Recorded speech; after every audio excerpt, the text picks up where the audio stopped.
beribadah tempat ini. Kita sudah memasuki bulan yang kelima, bulan Mei. Kita memasuki kembali bulan yang baru. Dan hari ini kita bersyukur kepada Tuhan. Saudara yang terkasih dalam nama Tuhan Yesus,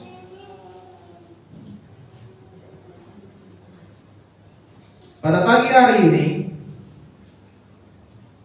tema firman Tuhan yang saya ingin bagikan bagi kita semua adalah Tuhan mengubahkan padang gurun menjadi taman Tuhan.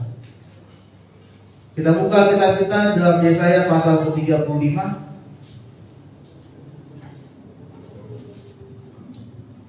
Yesaya pasalnya yang ke-35.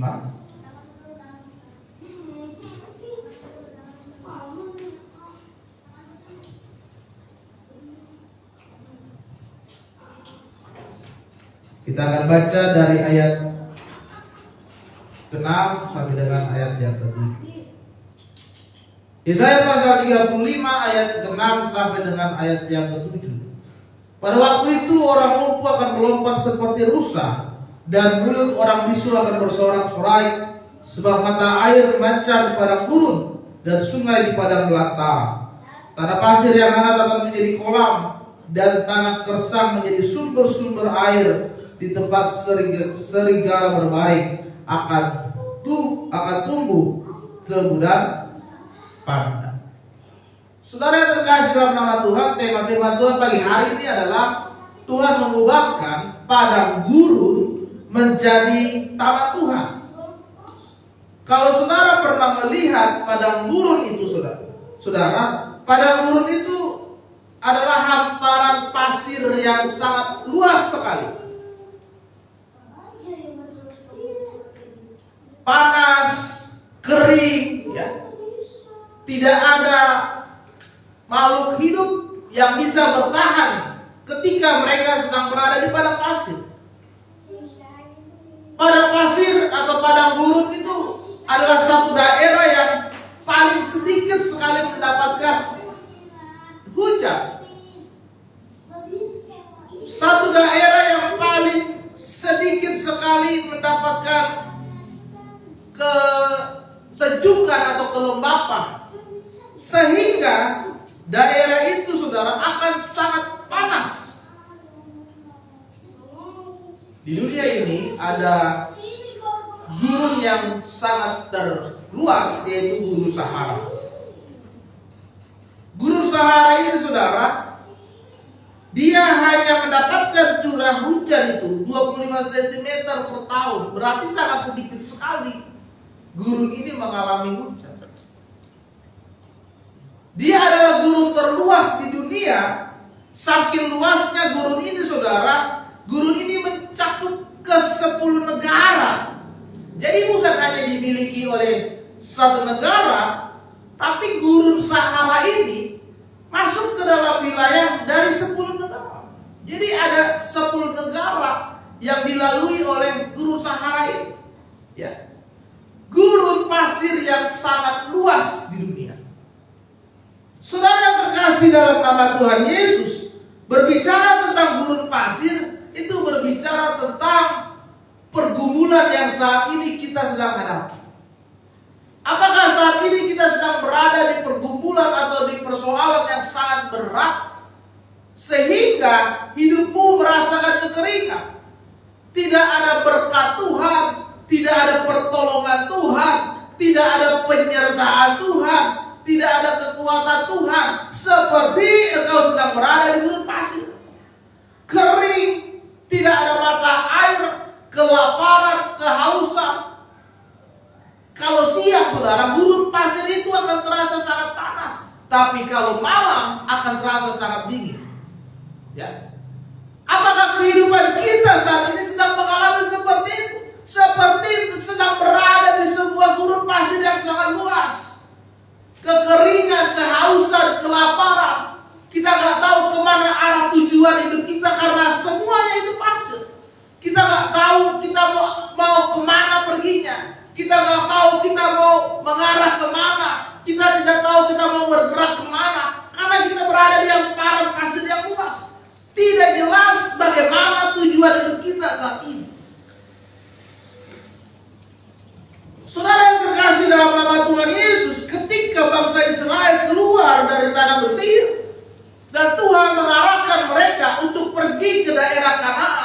yang firman Tuhan katakan daerah ini melimpah dengan kekayaan alamnya.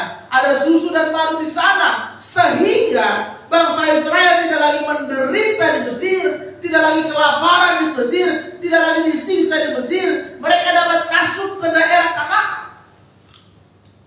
Tuhan mengarahkan bangsa itu ke daerah Kanaan, saudara. Tetapi mereka harus melalui gurun pasir untuk menuju ke daerah Kanaan itu selama 40 tahun. Padahal menurut para ahli geografi dan geologi bahwa jarak dari Mesir ke Kanaan itu 800 km. Kalau dilalui dengan jalan kaki, itu bisa ditempuh selama 25 hari. Hanya 25 hari saja seharusnya bangsa Israel bisa keluar dari tanah Mesir dan mereka bisa menuju ke daerah Kanaan. Tetapi dalam kenyataannya butuh waktu 40 tahun. Pertanyaannya sekarang, kenapa Tuhan membawa mereka untuk masuk ke dalam gurun pasir? Dan pertanyaannya juga dalam hidup kita, kenapa Tuhan juga membawa kita untuk masuk ke dalam gurun pasir kita saat ini? Kenapa Tuhan membawa kita untuk masuk ke dalam pergumulan-pergumulan, masalah, penderitaan, bahkan air mata yang kita keluarkan di dalam hidup kita karena kita menangisi masalah yang kita hadapi saat ini?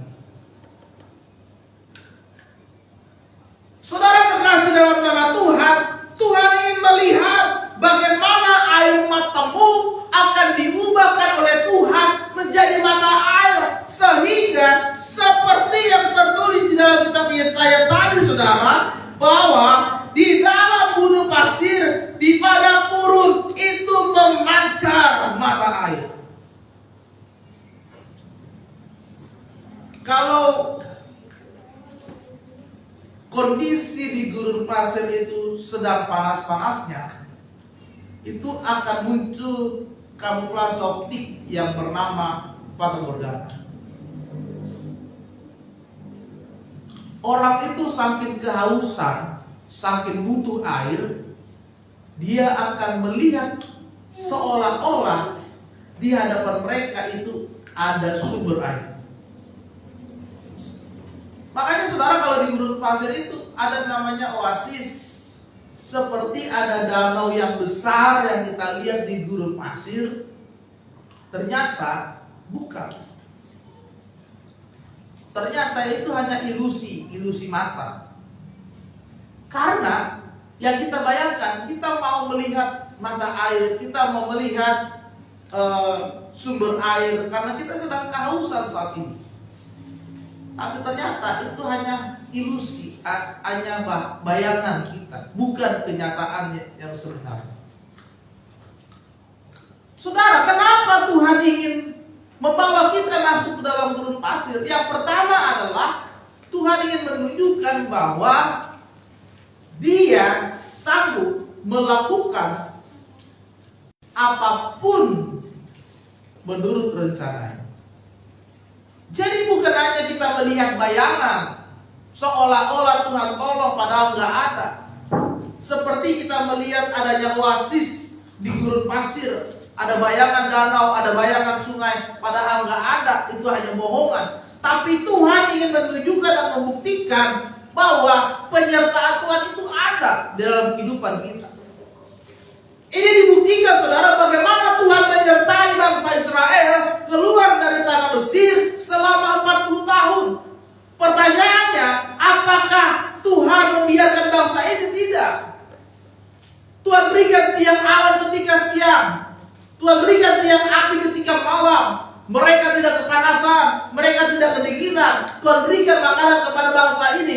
Itu penyertaan Tuhan, pemeliharaan Tuhan kepada bangsa ini. Dan firman Tuhan katakan bangsa ini akhirnya berhasil masuk ke dalam tanah Kanaan. Artinya Tuhan menyertai bangsa ini sampai ke tujuan akhir. Dan juga Tuhan ingin dia melihat bagaimana kita mengakui bahwa Yesus menyertai hidup kita sampai ke tujuan akhir hidup pun. Tuhan ingin menunjukkan bahwa Dia menyertai dan memelihara kita. Oleh sebab itu yang pertama saudara, percayalah atas pemeliharaan Tuhan. Jangan ragu, jangan bimbang, jangan gusar akan pemeliharaan Tuhan. Mungkin saat ini sepertinya saudara melihat sepertinya Tuhan kurang begitu memelihara saudara. Itu hanya seperti tadi, hanya bayangan saudara, hanya pemikiran saudara, hanya perkiraan saudara. Tetapi kenyataannya Dia tetap memelihara kita. Amin. Amin. Jadi Tuhan ingin menunjukkan bagaimana penyertaan Tuhan di dalam hidup kita. Bahkan ayat yang ke-6 Yesaya berkata, pada waktu itu orang lumpuh akan melompat, orang bisu akan bersorak-sorai, dan mata air terpancar di padang gurun, di padang di sungai belantara. Bagaimana penyertaan Tuhan terjadi? Mujizat Tuhan nyata. Ada kesembuhan, ada berkat, ada pertolongan. Bagi firman Tuhan katakan, setiap orang yang percaya kepada Dia. Kalau saudara meragukan Tuhan, berarti saudara tidak percaya mujizat Tuhan. Itu aja. Kalau saudara meragukan Tuhan, berarti saudara tidak percaya Tuhan sanggup menolong hidupmu. Kalau saudara meragukan Tuhan, artinya saudara tidak percaya hidupmu akan diberkati, diangkat dan diubahkan oleh Tuhan. Amin. Itu yang pertama. Yang kedua saudara, kenapa Tuhan memproses hidup kita untuk masuk ke dalam padang gurun pasir yang sangat luas dan kering? Yang kedua adalah Tuhan ingin membentuk hidup kita.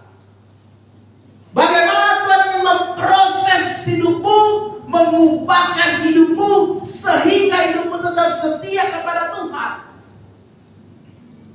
Karena pada waktu itu Tuhan sangat memahami bangsa Israel adalah bangsa yang tegar tengkuk, bangsa yang suka mengeluh, bangsa yang suka bersungut-sungut, bangsa yang suka berkeluh kesah, sehingga Tuhan ingin membentuk bangsa ini menjadi bangsa yang kuat. Tuhan ingin membentuk bangsa ini menjadi bangsa yang setia. Tuhan ingin membentuk bangsa ini menjadi bangsa yang mengandalkan Tuhan, bangsa yang diubahkan oleh Tuhan, sehingga ketika mereka masuk ke dalam tanah Kanaan, mereka sudah menjadi pribadi yang baru. Mereka memiliki karakter yang baru. Mereka memiliki kesetiaan yang kuat di dalam Tuhan. Dan saat ini Tuhan sedang memproses hidup kita supaya kita semakin setia, semakin diubahkan, semakin dekat kepada Tuhan. Coba saudara bertanya, kenapa sih saya selalu ditaruh Tuhan di gereja ini, di Kapuk, di Kedoya? Saya sudah coba lari, balik lagi, balik lagi, balik lagi, kembali lagi, kembali lagi, kembali lagi. Itu artinya ada rencana Tuhan yang ingin Tuhan taruh dalam hidup.